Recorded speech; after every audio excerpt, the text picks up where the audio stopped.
how to create a course on Stanstore. Hey guys, in this video, I am going to show you how you can create a course on Stanstore.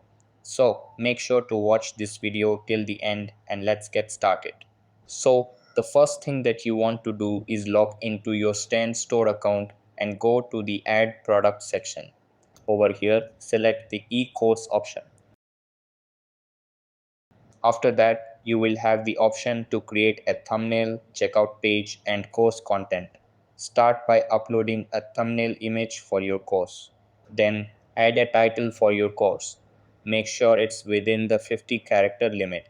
Next, move to the checkout page and upload an image, add a description, and set the purchase type such as one-time payment.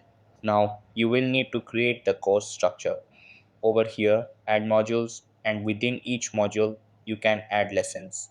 After that, customize your lessons by adding videos, text, or other materials. You can also rename modules and lessons as needed. Once you are happy with the structure and content of your course, click on Publish. So that's how you can create a course on Stanstore. That's all for this video.